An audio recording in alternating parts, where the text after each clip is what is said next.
안녕하세요. 저는 두 아이를 키우는 50대 주부입니다. 평소 집안일 하면서 여기 올라오는 사연 잘 듣고 있어요. 원래 라디오를 즐겨 들었는데 얼마 전에 친구 추천으로 이 유튜브를 알게 됐지 뭐예요. 사연들이 하나같이 다 사람 냄새 나고 흥미진진해서 요즘 푹 빠졌답니다.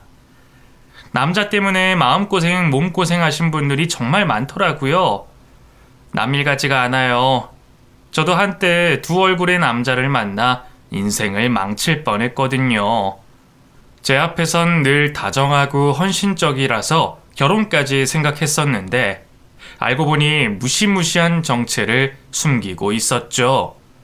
다행히 예비 시어머니 덕분에 그 남자에게서 무사히 벗어날 수 있었는데요. 친구들에게도 쉽게 털어놓지 못했던 그 비밀스런 과거를 지금부터 천천히 얘기해 보려고 합니다. 비록 글솜씨는 없지만 잘 부탁드려요. 제가 그 남자에게 푹 빠졌던 건 따지고 보면 제 유년 시절의 결핍 때문인 것 같아요. 9살 때 엄마가 사고로 돌아가시면서 쭉 아빠 혼자 저를 키우셨거든요. 그렇다고 아빠가 저를 남들보다 못하게 키운 건 아니었어요. 제법 성공한 사업가였기 때문에 오히려 경제적으로는 늘 풍요롭게 키워주셨죠. 도우미 아주머니 덕분에 삼시세끼 늘 따뜻하고 맛있는 밥을 먹을 수 있었고요. 예쁜 옷과 장난감 같은 것도 마음껏 가질 수 있었답니다. 하지만 물질적인 게 풍요롭다고 해서 정서적으로도 풍요로운 건 아니더라고요. 아빠는 늘 일 때문에 늦게 퇴근했고 형제 자매도 없던 저는 항상 외로웠어요. 어린 마음에 아빠한테 투정도 많이 부렸던 것 같아요. 왜 일찍 안 오냐? 이럴 거면 엄마를 다시 돌려내라. 말도 안 되는 억지를 쓰기도 했죠. 미안하다 영수가. 아빠가 요즘 베트남 출장 다녀오랴 기업체 강의 다니랴 정신이 없었어. 내일은 꼭 일찍 올게. 같이 저녁 먹자. 알았지? 거짓말. 어제도 그렇게 말했는데 오늘 또 늦은 거잖아. 아빠 미워. 엄마 다시 돌려줘. 우리 엄마 다시 돌려주라고. 어린 딸이 엄마를 찾을 때마다 아빠 가슴이 얼마나 아팠을까요? 모르긴 몰라도 저 몰래 참 많이 울었을 거예요. 저는 저대로 엄마의 갑작스러운 죽음을 받아들이기가 많이 힘들었고 말이죠. 그래도 그런 저희 부녀에게 힘이 되어준 사람이 있었는데요. 바로 집안일을 도와주던 가정부 아주머니였어요. 단순히 돈을 받고 일하는 걸 넘어서 가까운 친척 어른처럼 저를 참 살뜰하게 보살펴 주셨죠. 매일 아침 예쁘게 머리도 묶어주고요. 바쁜 아빠 대신 학교 운동회에도 도시락을 들고 와주시곤 했어요. 제가 첫 생리를 하게 된 날, 달마다 뭘 어떻게 해야 하는지 알려준 것도 그분이었죠. 영수가 그 피가 나왔다고 해서 놀랄 거 없어. 여자들은 한 달에 한 번씩 다 이런 일 겪으니까. 정말요? 전 제가 죽을 병에 걸린 줄 알고 너무 무서웠어요. 무서워할 일 아니야. 오히려 영숙이가 진정한 여자가 됐다는 뜻이니까 축하할 일이지. 아빠한테 말씀드려서 이따 같이 축하 파티 하자. 언젠가부터 저는 아주머니를 엄마처럼 따르게 됐죠. 그분도 저를 딸처럼 아껴주셨죠. 그래서 꿈에도 몰랐던 것 같아요. 아주머니와 그렇게 갑작스러운 이별을 맞이하게 될 줄은요. 야반도주였어요. 아빠와 제게 그 어떤 말도 남기지 않고 그냥 한밤중에 짐을 싸 나가버렸죠. 단순히 고용주와 노동자의 관계였다면 이해했을 거예요. 하지만 이미 그분은 아빠와 제게 가족이나 다름없었기 때문에 저희 부녀는 큰 충격을 받았습니다. 도대체 갑자기 왜 떠난 건지 이유를 모르니 미치겠더라고요. 핸드폰 번호도 바꿔버려서 연락조차 할 수가 없었죠. 아빠가 사람을 써서 여기저기에 행방을 수소문해봤지만 별 소득은 없었습니다. 아주머니의 빈자리는 생각보다 더 컸어요. 새로운 가정부가 왔지만 아주머니를 대신할 수는 없었죠. 저는 다시 사무치는 외로움과 싸우기 시작했어요. 아빠는 여전히 바빴고 집에 돌아가면 저를 반갑게 맞이해주던 아주머니는 더는 없었죠. 그때 전 대학교 입시를 앞두고 있었는데요. 아예 새로운 곳에서 새 삶을 시작해보고 싶다는 생각이 들더라고요. 돌아가신 엄마와 아주머니의 기억으로 가득 찬 집이 너무 싫었던 것 같아요. 일부러 서울에 있는 대학에만 원서를 넣었어요. 다행히 공부는 곧잘 했기 때문에 제법 이름 있는 대학에 합격할 수 있었죠. 아빠는 저 홀로 상경하는 것이 퍽 걱정스러운 눈치였지만 크게 뭐라고 하진 않았어요. 대신 학교 근처에 보안이 철저한 곳으로 집을 알아봐 주셨죠. 제 생애 첫 독립이었어요. 대학 생활은 기대했던 것보다 더 즐거웠어요. 또래 친구들과 어울려 다니면서 처음으로 PC 통신도 해보고 술집에서 술을 잔뜩 먹고 취해보기도 했죠. 단체 미팅에서 만난 다른 대학교 남자와 사귀기도 했죠. 경영학도였는데 키가 훤칠하니 크고 얼굴도 배우처럼 잘생긴 사람이었어요. 그 미팅에서 압도적으로 인기가 많았는데 왜 그다지 예쁘지도 않고 쑥맥 같았던 저를 골랐을까 의아할 정도였죠. 오죽하면 미팅이 끝나고 둘만 남겨졌을 때 남자친구에게 저기 혹시 폭탄 처리반은 아니죠? 하고 물었겠어요. 한동안 벙쪄있던 남자친구는 이내 빵 터졌어요. 그리고는 영숙씨 폭탄 아니에요. 완전 내 이상형인데? 키도 작고 귀엽잖아요. 재밌는 소리도 많이 하고 하더군요. 가슴이 두 방망이 칠 만큼 설레는 한편 의심도 됐어요. 이 남자 바람둥이가 아닐까? 하고요. 하지만 남자친구는 의외로 연애 경험이 많지 않았어요. 제가 두 번째 여자친구라고 하더군요. 그래서일까요? 남자친구는 제게 참 헌신적으로 잘해줬어요.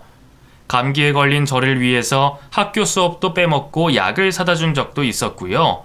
지나가는 말로 예쁘다고 한 귀걸이를 사주겠다고 3개월 동안 저 몰래 노가다 알바를 뛰기도 했죠. 난 영숙이 네가 좋으면 다 좋아. 네가 내 행복이야. 그런 낯간지러운 말을 아무렇지도 않게 하는 남자였으니 제 사랑도 더욱더 커질 수밖에 없었죠.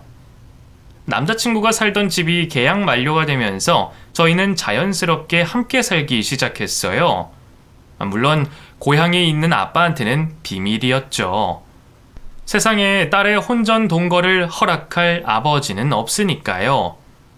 아무것도 모르는 아빠에게 거짓말을 할 때마다 죄책감이 들었지만 그래도 남자친구와의 동거 생활은 생각보다 더 만족스러웠어요. 너무 어릴 때 엄마를 잃고 그 뒤에 엄마처럼 여겼던 아주머니까지 갑자기 떠나서일까요? 전 사랑하는 사람과 떨어지는 순간이 너무 싫더라고요. 남자친구와 데이트가 끝나고 헤어질 때가 되면 너무 우울하고 슬퍼서 눈물이 다 날 정도였죠. 그런데 같이 살게 되니까 학교 가야 할 때만 아니면 계속 같이 있을 수 있으니 너무 좋은 거예요. 게다가 남자친구는 살림꾼이었죠. 한식부터 양식까지 요리도 척척 했고요. 청소도 곧잘 했죠. 제게 집안일은 하나도 시키지 않았어요. 어쩌다 제가 설거지라도 한번 하려고 하면 됐다고 손사래를 치곤 했죠. 아이 됐어. 너 공주님이라 집에서 설거지 한 번 안 해봤잖아. 내가 무슨 공주야. 설거지 정도는 나도 할 수 있어. 됐어. 그릇 깨서 손 다치면 큰일 나. 그냥 내가 빨리 할게. 이 정도면 정말 100점짜리 남편감 아닌가요? 어린 나이였지만 자연스럽게 결혼을 꿈꾸게 되더라고요. 빨리 가정을 이루고 싶어 하는 건 남자친구도 마찬가지였죠. 알고 보니 남자친구도 저처럼 어릴 때 어머니를 잃었더라고요. 몇 년 전 아버지가 재혼하면서 지금은 새어머니가 생겼는데 아버지와 집을 전부 뺏긴 것 같은 기분이 든다고 하더군요. 내가 어린애도 아니고 질투 같은 그런 감정은 아니야. 새어머니도 너무 좋으신 분이고 다만 내 가족 같진 않다는 거지. 그 집도 이젠 내 집이 아니라 남의 집 같고 얼마 전에 아버지 생신이라 갔을 때도 너무 불편하고 낯설기만 하더라. 빨리 집에 가고 싶고 영숙이 너 보고 싶고 그래서 그날 그렇게 빨리 온 거구나? 이제 나한텐 너랑 같이 사는 이 집이 내 집인 거야. 네가 내 가족인 거고. 나 졸업하고 취업하면 바로 결혼하자. 그냥 말뿐인 줄 알았는데 남자친구는 정말 졸업 후 취업하자마자 제게 프로포즈를 했어요. 학교 끝나고 집에 돌아오니 거실에 촛불과 풍선을 깔아놓고 저를 기다리고 있더군요. 제 앞에 무릎을 꿇고 앉아 반지를 내미는 남자친구를 보니 어찌나 당황스럽던지. 하지만 그것도 잠깐이었어요. 결혼하자, 영수가. 이제 너 없는 삶은 상상도 할 수 없어. 내가 평생 행복하게 해줄게. 진지하게 저를 올려다보며 청혼하는 남자친구를 보니 감동의 눈물이 절로 흐르더라고요. 전 훌쩍이면서 남자친구의 반지를 받아들었고요. 남자친구는 제 손에 반지를 끼워줬죠. 월급이 그렇게 많진 않아서 비싼 건 못 샀어. 나중에 돈 많이 벌면 더 좋은 거 사줄게. 아니야, 예쁜데 뭘. 난 이 반지로 충분해. 그때 제 나이가 겨우 24살이었어요. 대학 졸업까지 아직 반년 정도가 남아있는 상태였죠. 가급적이면 졸업하고 천천히 실 올리고 싶었어요. 진로를 뚜렷하게 결정한 건 아니었지만 남자친구처럼 사회 경험도 좀 해보고 싶었고요. 하지만 뜻밖의 변수가 생기고 말았답니다. 바로 제 뱃속에 찾아온 아기였어요. 언젠가부터 속이 더부룩하니 소화도 잘 안 되고 몸이 무거워 병원에 가보니 임신이라 하더군요. 정말 얼마나 놀랐는지 몰라요. 집에서 혼자 불안에 떨고 있다가 남자친구가 퇴근하자마자 바로 임신 사실을 알렸죠. 오빠, 나 임신이래. 뭐? 그게 정말이야? 응. 오늘 병원 가서 확인했어. 이제 3주 됐대. 어떡해? 혼전 임신이었으니 남자친구의 반응도 좀 걱정이 됐었거든요. 혹시 반기지 않으면 어쩌나 하고요. 하지만 그런 걱정이 무색하게 남자친구는 엄청 기뻐하더라고요. 내가 아빠가 된다니 믿어지지가 않네. 병원에선 뭐래? 아들이래, 딸이래? 아직 성별은 모르나? 어쨌든 난 아들이든 딸이든 다 좋아. 지금 그런 걸 얘기할 때가 아니잖아. 나 애기는 아직 생각도 못했었다고. 어떡해? 너무 무서워. 무섭긴 뭐가 무서워. 괜찮아. 어차피 우리 결혼할 거였잖아. 조금 빨리 생겼다고 생각하면 되지. 난 이미 돈 벌고 있고 너희 아버지도 업체 대표님이잖아. 아무 걱정하지 마. 남자친구는 어른스럽게 저를 다독여줬어요. 그리고 결혼을 서두르자고 하더군요. 상황이 그렇게 흘러가니 더는 아빠에게 남자친구의 존재를 감출 수가 없었어요. 저는 용기를 내서 아빠에게 전화를 걸었죠. 그리고 사귀는 남자친구가 있고 아이가 생겨 결혼하고 싶다고 말했죠. 아빠의 반응은 생각했던 것보다 더 나빴어요. 그럴만도 했어요. 대학교도 졸업 안 한 딸이 대뜸 혼전 임신을 했다니 기가 막히다 못해 팔짝 뛸 노릇이었겠죠. 공부하라고 학교 보내놨더니 아빠 몰래 남자나 만나고 다닌 거냐? 그런 식으로 말하지 마. 나 상철 오빠 정말 사랑해. 내가 이루고 싶은 대단한 꿈이 있는 것도 아니고 그냥 바로 오빠랑 결혼해서 애기 낳고 잘 키우고 싶어. 애는 뭐 아무나 키우는 줄 알아? 그 상철이란 놈이 너랑 그 애 책임질 수는 있대? 대체 뭐 하는 자식인데? 옆 학교 선배야. 얼마 전에 취업 성공해서 이제 사회인이고. 하지만 아빠는 남자친구가 들어간 회사 이름을 듣자마자 코웃음을 쳤어요. 대기업도 아니고 작은 제약회사나 다니는 놈이 뭘 어떻게 책임져? 정신 차려, 영수가. 평생 그놈이 벌어다주는 코딱지만한 돈으로 살림하고 애 키우며 있는 고생 없는 고생 다 하고 싶어? 네 손에 물 한 방울 안 묻히고 호강시켜줄 놈을 만나도 모자랄 판에. 그만해. 뱃속에 애가 다 듣잖아. 애고 뭐고 다 지워. 나오면 너 호적에서 파버릴 거니까 그런 줄 알아. 아빠는 제 말을 더 듣지도 않고 그대로 전화를 끊어버렸어요. 마치 아빠에게 버림받은 것 같은 기분이 들어서 얼마나 울었는지 몰라요. 남자친구는 그런 저를 달래며 주말에 같이 찾아뵙자고 하더군요. 갑자기 전화로 전해들어서 더 당황스러우셨을 거야. 주말에 찾아뵙고 다시 잘 설명드리자. 내가 같이 갈 테니까 걱정하지 말고. 하지만 아빠는 인사를 온 남자친구를 집안에 들이지도 않았어요. 결혼 허락은 절대 못하니까 돌아가게! 하고 문전박대를 하셨죠. 그 앞에서 어쩔 줄 몰라 하는 남자친구를 보며 얼마나 미안했는지 몰라요. 자식 키워봤자 소용없다는 말이 왜 생겼는지 알겠더라고요. 당장 눈앞에서 사랑하는 남자가 저 때문에 모욕을 당하니 저를 평생 키워준 아빠는 보이지도 않더군요. 남자친구의 손을 잡고 나 오늘부로 아빠랑 인연 끊을 거야. 평생 안 볼 거니까 결혼 허락 받을 필요도 없어. 돌아가자 오빠. 하고 말했죠. 그러나 남자친구는 단호하게 고개를 가로저었어요. 그럴 순 없지. 내가 뭐라고 부녀 사이에 천륜을 끊어내. 됐어. 오빠 얼굴 보려고도 안 하는데 그럼 어떡해.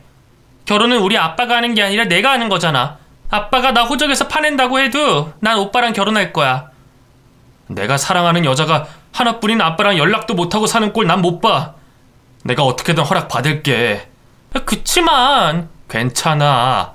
아버님이 너 하나뿐인 딸이라고 얼마나 애지중지 키우셨겠어. 그런데 대뜸 임신해서 결혼하겠다니 당연히 화가 나시겠지. 난 아버님이 마음 풀리실 때까지 여기 있을 테니까 너라도 집에 들어가. 감기 걸리면 큰일 나. 남자친구의 뜻은 완강했어요. 저를 집에 들여보내고 본인은 대문 밖에 계속 무릎을 꿇고 앉아 있었죠. 아빠가 들여보내줄 때까지 기다리겠다면서요. 아빠는 반나절도 못 버티고 도망갈 거라면서 코웃음을 치더군요. 결국 남자친구는 새벽까지 집 앞에 무릎을 꿇고 있다가 서울로 돌아갔어요. 그리고 주말마다 내려와 저희 집 앞에 무릎을 꿇고 벌을 섰죠. 그렇게 석 달쯤 지났을까요? 결국 아빠가 먼저 뱃길을 들었습니다. 아마 차츰 불러오는 딸의 배를 보고 더는 안 되겠다 싶으셨겠죠. 밖에 있는 놈 안으로 데리고 들어와봐. 얼굴이나 한번 보게. 뭐? 그게 무슨 말이야? 얼굴이나 한번 보자고. 안으로 데리고 들어와봐. 남자친구를 데리고 들어오자 아빠는 이름, 나이, 가족 구성 같은 기본적인 것들을 물어보셨어요. 남자친구는 바짝 군기가 들어서 성실하게 대답했죠. 그래도 그 모습이 나빠 보이진 않았던가 봐요. 마침내 그래, 너희들이 좋다는데 어쩌겠냐. 한번 잘 살아봐. 하고 말씀하시더군요. 표정은 여전히 탐탁치 않아 보였지만 그래도 얼마나 기뻤는지 몰라요. 하지만 아직도 하나의 큰 산이 남아 있었죠. 바로 시가의 허락이었죠. 시부모님도 이미 남자친구를 통해 제 임신 사실을 알고 있었지만 그래도 긴장되는 건 어쩔 수가 없더라고요. 괜찮아. 우리 아버지는 오히려 손주 빨리 볼 수 있으니까 좋다고 했어. 새어머니도 별말 없었고. 그치만 막상 만나보면 내가 마음에 안 들 수도 있잖아. 걱정하지 마. 넌 참하게 생겨서 어른들이 딱 좋아할 상이라고. 남자친구의 위로 아닌 위로에도 불안한 마음은 좀처럼 진정되지 않았어요. 뱃속의 아기에게 나쁜 영향이 가는 게 아닐까 걱정될 정도였죠. 그리고 마침내 예비 시가에 인사를 드리러 가는 날이 왔어요. 예쁘게 보이려고 홍삼에 소고기를 바리바리 싸들고 갔고요. 혹시라도 말실수를 할까봐 미리 사전에 대본을 써서 연습까지 하고 갔네요. 그게 다 부질없는 짓이 될 줄은 꿈에도 모른 채 말이죠. 안녕하세요. 김영숙이라고 합니다. 좀 더 빨리 인사드렸어야 하는데 죄송해요. 아이고, 아니다. 상철이한테 듣던 대로 아주 곱구나. 예비 시아버지는 한눈에 봐도 저를 마음에 들어하는 기색이었어요.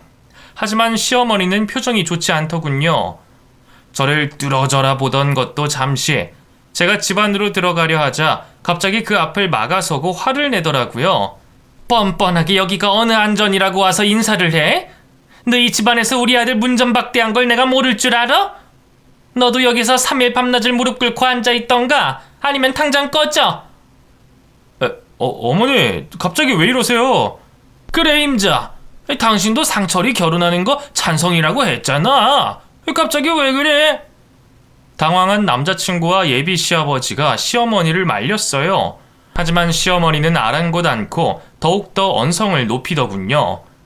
막상 얼굴 보니까 화딱지가 나서 안 되겠어요. 뭐 얼마나 그렇게 대단한 집안이라고 남의 집 귀한 아들을 그렇게 몇 달을 대문 밖에서 무릎 꿇고 있게 해요? 우리 집안을 완전히 무시한 거잖아요. 죄송해요, 어머님. 그건 저희 아버지가 제가 임신한 것 때문에 화가 나서. 아니, 애는 뭐 우리 상철이 혼자 만들었니? 너한테도 책임이 있는 거잖아. 네, 맞아요. 제가 죄송해요. 전 씩씩대는 예비 시어머니 앞에서 머리를 조아리고 사과했어요. 어찌저찌 남자친구와 예비 시아버지 덕분에 집 안으로 들어갈 수는 있었지만 이미 분위기는 나빠질 대로 나빠져 있었죠. 예비 시어머니는 식사하는 내내 제게 눈길도 안 주고 말도 걸지 않았어요. 그야말로 투명인간 취급이었죠. 정말 음식이 입으로 들어가는지 코로 들어가는지 모르겠더라고요. 보다 못한 시아버지가 아이 임자, 당신이 한 음식이 세아가 입맛에 딱인가 봐. 너무 복스럽게 잘 먹네. 하고 먼저 관심을 유도할 정도였죠. 그런데 그게 예비 시어머니의 심기에 거슬렸던 걸까요? 갑자기 픽 비웃음을 흘리더군요.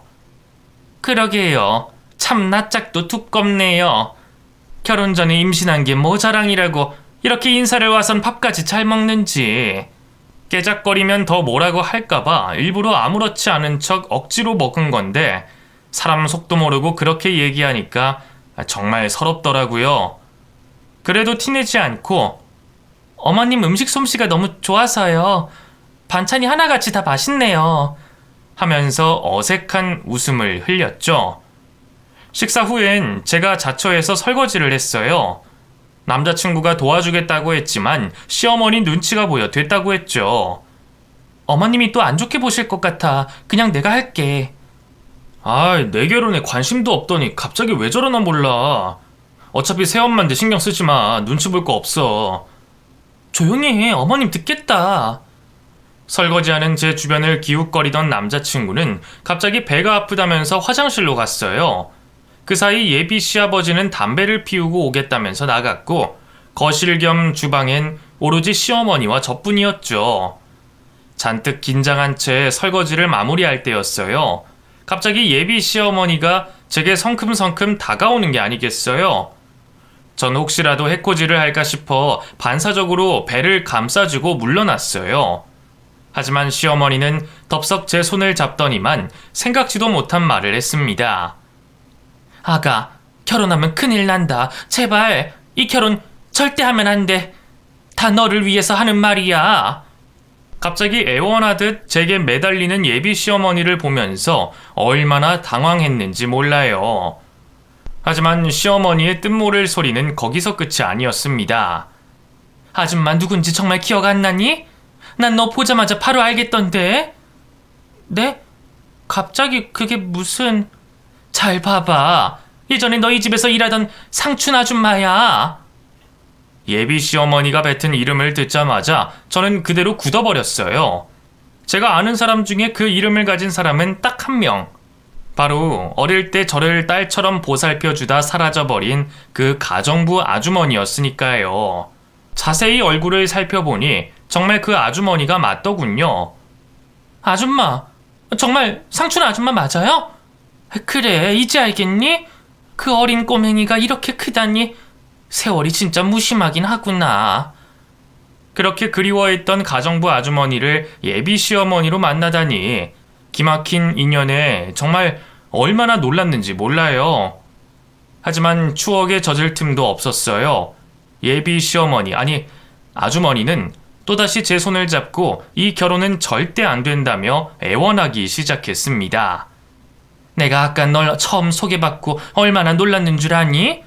상철이 그놈이랑 결혼하려는 그 불쌍한 여자가 다름 아닌 너라니. 이 결혼은 절대 안 된다. 뱃속에 애도 지우고 당장 헤어져야 돼. 대체 왜 그러시는 거예요? 저도 이유를 알아야죠. 제가 물어봐도 아주머니는 좀처럼 입을 떼지 못했어요. 그러다 화장실에서 물 내려가는 소리가 나자 화들짝 놀라며 팔을 걷어붙이더군요. 이렇게까진 안 하려고 했는데 어쩔 수 없구나. 아주머니의 팔을 본 저는 경악하고 말았어요. 팔 곳곳이 노랗고 파란 멍으로 얼룩덜룩했죠. 이윽고 아주머니는 머리카락을 해지고 정수리 부근도 보여주더군요. 여기 찢어진 부분도 보이지? 병원 가서 12바늘이나 꿰맸어. 다 상철이 애비가 한 짓이야. 네? 아버님이요? 그래. 겉으로 보기엔 사람 좋아 보이고 멀쩡해 보이지? 나도 거기에 속아서 결혼했어. 근데 술만 들어가면 사람이 변해서 욕하고 때리고 난리도 아니란다. 알고 보니 죽은 전부인도 그렇게 때렸다는구나. 정말 거짓말 같은 상황이었어요. 하지만 아주머니의 몸 곳곳에 적나라하게 남아있는 상처들이 모든 진실을 말해주고 있었죠. 그리고 충격적인 사실은 거기서 끝이 아니었습니다. 부전자전이라고. 상철이 그놈도 똑같은 놈이야. 걔 회사 그만둔 건 아니? 네? 회사를 그만두다뇨? 상철 오빠가요? 그래. 부잣집 딸이랑 결혼하는데 회사를 다녀서 뭐하냐고. 못해 먹겠다면서 며칠 전에 그만뒀어. 지금 너희 집안 돈으로 사업할 꿈에 부풀어 있단다. 예비 시어머니, 아니 아주머니의 말을 듣고 있자니 정말 기가 막히더군요. 차마 믿기가 힘들 정도였어요. 아주머니가 뭔가 오해하신 거 아닐까요?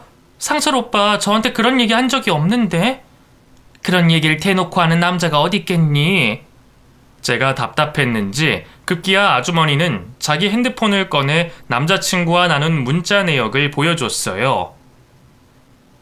내가 회사를 그만두든 말든 아줌마가 무슨 상관이야. 왜? 내가 부잣집 딸년이랑 결혼할 거 생각하니까 이제라도 좀 잘 보이고 싶어? 내 여친 오면 잘해야 돼. 간이고 쓸개고 다 빼줄 것처럼 굴라고. 혹시라도 수틀리게 굴면 가만 안 둬. 정말 같은 사람인지 의심스러울 정도로 폭력적인 언사가 가득했어요. 하지만 분명 제 남자친구의 번호가 맞았죠. 이럴 수가. 어떻게 오빠가 나한테 이런. 그동안 네 앞에서 잘 감춘 모양이다만 원래 이런 놈이었어. 그러니까 결혼할 생각 말고 얼른 도망가. 충격받은 저를 달래며 아주머니가 다급하게 말했어요. 화장실 문을 자꾸 힐끗거리는 폼이 언제 남자친구가 나올지 몰라 불안해하는 눈치였죠. 이쯤 되니 저도 정신을 차려야겠다 싶더라고요. 간신히 무릎에 힘을 주고 몸을 바로 했죠. 알겠어요. 아빠 있는 본가로 내려가서 앞으로 어떻게 해야 할지 생각해 볼게요. 어쨌든 결혼은 하지 않을 거고요. 제 말에 아주머니는 그제야 안도한 표정을 지었어요. 그리고 때맞춰 남자친구가 화장실 밖으로 나오더군요. 설거지는 다 한 거야? 응, 다 끝났어. 오빠, 근데 나 그만 집에 돌아가야 할 것 같아. 배가 좀 땡기네. 그래? 그럼 얼른 가자. 아니야, 나 서울 집 말고 본가로 잠깐 내려가 있으려고. 고향 집에? 지금 이 시간에? 응, 그 아버지가 뭐 상의할 일이 있다고 오라네. 그 차 보내주신대. 남자친구에게 대충 거짓말로 둘러대고 혼자 그 집을 나왔어요. 그리고 바로 본가로 내려갔죠. 도대체 남자친구와는 앞으로 어떻게 해야 하는 건지, 뱃속의 아기는 어쩌면 좋을지 너무 괴롭더라고요. 그렇게 감당 못할 일들이 연달아 발생한 탓일까요? 자려고 누웠는데 온몸에 열이 펄펄 끓고 배가 너무 아파 죽을 것 같더라고요. 내일이 되면 나아지겠지 했는데 복통은 시간이 흐를수록 더욱 심해졌어요. 혼곤한 의식 속에서 자다 깨다를 반복하는데 어느 순간 다리 사이가 축축하더군요. 일어나 확인해보니 피가 흐르고 있더군요. 정말 얼마나 놀랐는지 몰라요. 간신히 아빠를 불러 응급실로 갔어요. 가는 도중에도 배가 너무 아파서 결국 의식을 잃었죠. 다시 정신을 차렸을 땐 병실 침대였어요. 이미 뱃속의 아기는 저를 떠난 뒤였죠. 도대체 갑자기 왜? 원래 첫 임신에 이런 경우가 종종 있다는구나. 괜찮아. 너 아직 젊으니까 아기는 얼마든지 가질 수 있어. 아빠의 어설픈 위로에 눈물이 왈칵 쏟아졌어요. 스스로가 너무 끔찍하게 느껴지더군요. 아니야, 나 때문이야. 내가 너무 힘드니까 차라리 애를 지워야 하나 그런 생각을 했어. 그래서 아기가 떠난 거야. 내가 죽인 거야.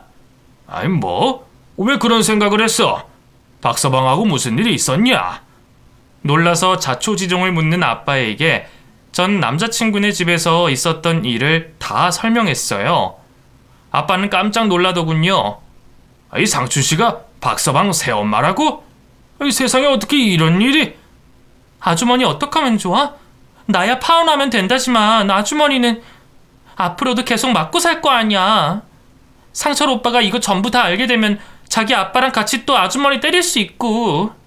우리가 구해줘야지. 이런 큰 은혜를 입었는데 왜 하마터면 그런 되먹지도 못한 집안의 너를. 일단 내가 상춘 씨랑 연락해 볼 테니까 넌 몸부터 추스리고 있어. 그 뒤로 저는 한동안 병원에서 몸과 마음을 추스렸어요. 그 사이 아빠는 아주머니와 연락도 하고 변호사도 선임하며 바쁘게 뛰어다녔죠. 처음엔 이혼을 망설이던 아주머니도 아빠와 저의 계속된 설득에 결국 용기를 냈어요. 한밤중에 몰래 빠져나와 저와 아빠가 있는 집으로 오셨죠. 아주머니까지 빼냈으니 더는 두려울 게 없더라고요. 건강을 회복한 저는 바로 서울집으로 가서 남자친구를 만났습니다. 그리고 파혼하겠다고 말했죠. 뭐? 갑자기 파혼이라니 그게 무슨 말이야? 너 유산한 것 때문에 그래? 그것 때문 아니야. 애초에 오빠 내 돈 때문에 결혼하려고 했던 거 내가 모를 줄 알아? 제 말에 남자친구는 흠칫하더군요. 하지만 이내 그게 무슨 소리냐면서 딱 잡아떼더라고요. 그게 무슨 말이야? 내가 무슨 돈 때문에 너를 만나? 아주머니, 그러니까 오빠 새엄마한테 다 들었어.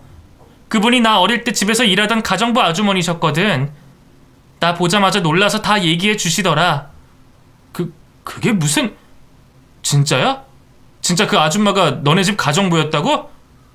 그럼 갑자기 집 나가버린 것도... 응, 내가 나오라고 한 거야. 지금 우리 본가에 계셔. 왜? 또 아버지랑 찾아가서 해코지하게? 해코지라니, 난 그런 적 없어. 그냥 방관한 것도 죄야. 오빠네 아버지가 아주머니 그렇게 때릴 동안 오빠는 대체 뭘 한 거야? 말리긴커녕 오히려 부추기기도 했다면서? 그건 범죄야, 알아? 하지만 남자친구는 계속 모르는 일이라고 잡아댔어요.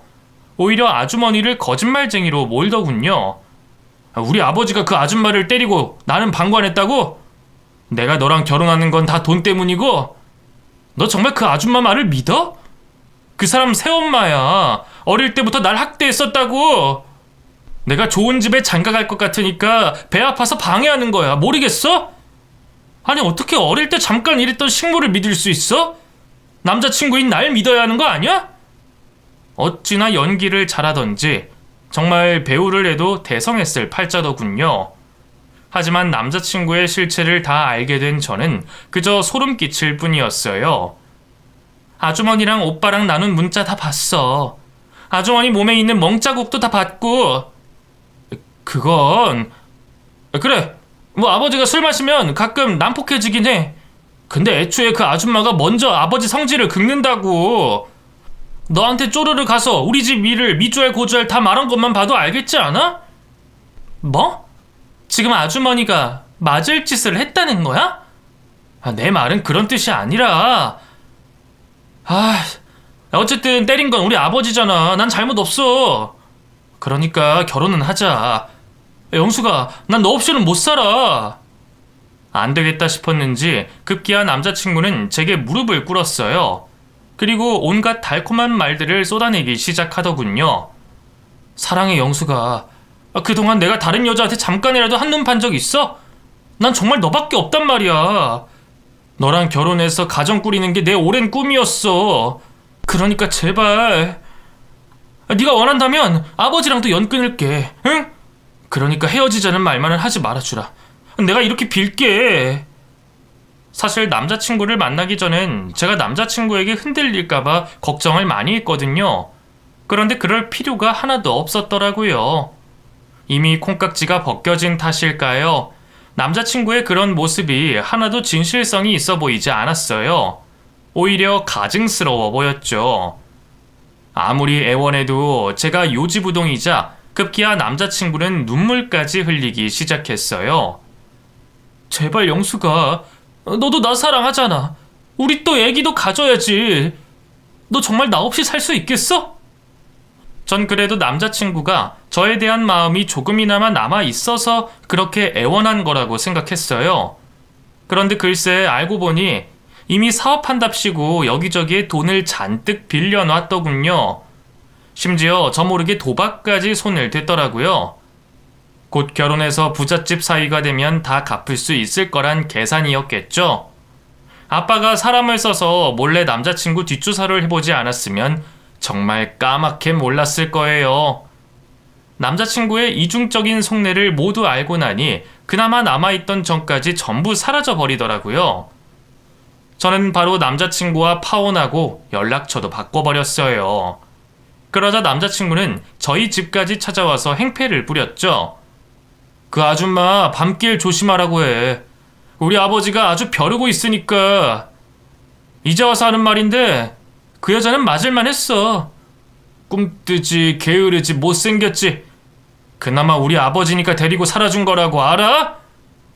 그리고 영숙이 너 참나 잘난 거라곤 집안밖에 없는 주제 네가 날 차? 두고 봐. 너보다 더 예쁘고 돈 많은 여자 만나서 떵떵거리면서 살 거니까. 보다 못한 아빠는 사설 경호원들을 고용해 집 앞에 배치시켰어요. 웃기게도 사설 경호원이 다가가서 뭐라고 한마디 하자마자 남자친구는 깨갱하면서 도망치더군요. 그 모습이 어찌나 한심하던지. 도대체 저런 남자를 뭐가 좋다고 만났던 건지 스스로가 너무 창피하더라고요. 그렇게 전 남자친구와 깨끗하게 헤어질 수 있었지만 문제는 아주머니였어요. 이혼이라는 게 말처럼 쉬운 건 아니었으니까요. 게다가 남자친구 아버지가 절대 이혼은 못한다고 버텨서 결국 법정 소송까지 하게 됐죠. 그래도 다행히 아빠가 유능한 변호인단을 꾸려준 덕분에 일은 생각보다 쉽게 풀렸어요. 특히 아주머니가 그동안 틈틈이 모아온 가정폭력 증거들이 결정적인 역할을 했죠. 병원 진단서, 몸에 남아있던 상처 사진, 그리고 폭언과 욕설이 가득한 문자며 통화 녹음 파일까지 아주머니의 불행한 과거를 집약해 놓은 것 같아 마음이 너무 아팠지만 한편으로는 증거가 다양해서 다행이다 싶더군요. 예비 시아버지와 남자친구는 이혼 못해준다며 끝까지 버텼지만 결국 법의 심판 앞에 무릎을 꿇을 수밖에 없었답니다. 이혼 소송이 끝나고 자유의 몸이 된 아주머니는 제 손을 붙잡고 펑펑 우셨어요. 정말 고맙다 영수가. 그 어린 게 언제 이렇게 컸는지. 너 아니었으면 난 아마 평생 그 인간들한테 시달리다 죽었을 거야. 너랑 네 아버지는 정말 내 생명의 은인이야. 당연한 일을 했을 뿐이에요. 어릴 때 아주머니가 저 그렇게 살뜰하게 보살펴주지 않았으면 지금의 저도 없는걸요. 아이고 말도 어쩜 이렇게 예쁘게 하는지. 어릴 때 아주머니가 그렇게 갑자기 떠나버리셔서 제가 얼마나 슬펐는 줄 알아요? 이제라도 우리 자주 만나요. 알았죠? 제 말에 아주머니는 울며 웃으며 고개를 끄덕이셨어요. 그리고 그 뒤로 저희는 정말 친모녀보다도 더 자주 만나기 시작했죠. 저는 예비 남편을 잃었고 아주머니도 남편과 아들을 잃었으니 둘 다 시간이 참 많이 남아 돌았거든요. 같이 맛있는 것도 먹으러 다니고 쇼핑도 하고 교외로 드라이브도 가면서 즐거운 나날들을 보냈죠. 간간히 아주머니의 친척분을 통해 전 남자친구 소식을 전해 듣기도 했습니다. 그래도 인과응보라는 게 있긴 한가 봐요. 이혼 후 그 부자는 아주 제대로 패가망신했더군요. 예비 시아버지는 술에 쩔어 살며 사고만 치다가 폭행죄로 깜빵에 들어갔고요. 남자친구는 도박에 미쳐서 사채를 끌었었다고 해요. 이미 회사도 그만뒀으면서 무슨 생각으로 그런 무서운 짓을 했는지, 지금은 어디서 뭘 하고 사는지 친척들도 모른다네요. 사채업자를 피해 이리저리 떠돌아다니고 있나 봐요. 그래도 한때 마음을 줬던 만큼 씁쓸한 마음이 드는 것도 사실이지만 이젠 남보다도 못한 사이가 된 만큼 더 더는 신경 쓰지 않으려고 합니다. 지금 저는 누구보다 행복하게 잘 살고 있어요. 늦은 나이에 새엄마도 생겼답니다. 아빠가 좋은 분을 만나 재혼하셨거든요. 눈치채셨을지 모르겠지만 새엄마는 다름 아닌 한때 예비 시어머니였던 아주머니랍니다. 저는 한참 나중에야 알았지만 사실 아빠와 아주머니는 제가 어릴 때 서로 마음이 통한 상태였다고 해요. 제가 중학교에 들어갈 무렵 눈이 맞았다고 하더군요. 아빠 역시 엄마의 빈자리를 채워준 아주머니에게 알게 모르게 마음이 갔던 거겠죠. 그런데 이 사실을 아빠의 엄마, 그러니까 할머니가 알게 되면서 난리가 났던 거예요. 어디 감히 일개 식모 따위가 내 아들을 넘보냐면서 아빠 몰래 아주머니를 찾아와 행패를 부리셨다고 해요. 심지어 막장 드라마 속 시어머니처럼 돈봉투까지 던져주며 모욕을 줬고요. 마음 착했던 아주머니는 할머니의 요구대로 그렇게 몰래 저희 부녀를 떠났던 거였죠. 그래도 저한테 언질이라도 주시지. 정말 너무해요. 미안해. 그땐 널 볼 면목이 없었어. 괜히 내가 너희 엄마 자리를 노리고 접근했다고 생각할 것 같기도 하고 아빠를 뺏겼다고 생각할 것 같기도 하고 네가 날 미워하게 될까봐 너무 무서웠거든. 제가 아주머니를 왜 미워해요? 전 그때도 내심 아주머니가 진짜 우리 엄마가 됐으면 좋겠다 생각했었는걸요? 어린 날에 제 바람이 이렇게 수십 년이 흐른 뒤 이뤄질지 그 누가 알았겠어요. 어릴 때부터 딸처럼 저를 길러주신 아주머니가 진짜 제 엄마가 되다니. 결혼을 반대하던 할머니가 이미 돌아가시기도 했고 이번에야말로 꼭 결혼하겠다는 아빠의 의지가 강하기도 했어요. 두 분 다 재혼이었던지라 요란한 결혼식은 올리지 않았어요. 그냥 조촐하게 가족들끼리 식사만 하고 두 분이서 따로 제주도로 여행만 다녀오셨죠. 아주머니가 새엄마가 되면 제가 제일 좋을 줄 알았는데 저보다 아빠가 더 좋아하신답니다. 요즘도 주말마다 아주머니, 아니 엄마와 데이트하기 바쁘네요. 어쩌다 제가 끼어들면 전 저희 남편에게 가라며 농담 아닌 농담을 하시죠. 저도 두 분이 결혼하고 3년 정도 지나 좋은 남자를 만났거든요. 아빠 친구분의 아들인데요. 저보다 2살 연상의 대기업 회사원이에요. 전 남자친구와 달리 겉과 속이 똑같은 다정하고 좋은 남자랍니다. 남편과 저를 반씩 닮은 예쁜 딸과 멋진 아들도 얻었죠. 한 20년간은 애들 키우랴 가르치랴 정신없이 살았는데 정신을 차려보니 어느새 애들은 다 컸고 저와 남편은 중년이 됐네요. 아들은 얼마 전에 좋은 여자를 만나 장가를 갔고요. 딸은 프랑스에서 미술학 공부 중이랍니다. 둘 다 제품을 떠나보내고 나니 1년에 한 번 얼굴 보기도 힘들어졌어요. 처음에는 서운하기도 하고 상실감도 컸는데 이젠 많이 적응이 됐어요. 요즘은 남편과 인생 2막을 어떻게 하면 멋지게 열 수 있을지 고민 중이랍니다.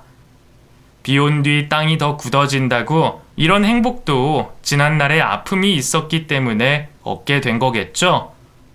그러니 지금 고단한 삶을 살고 계신 분이 있다면 조금만 더 버티시길 바랍니다.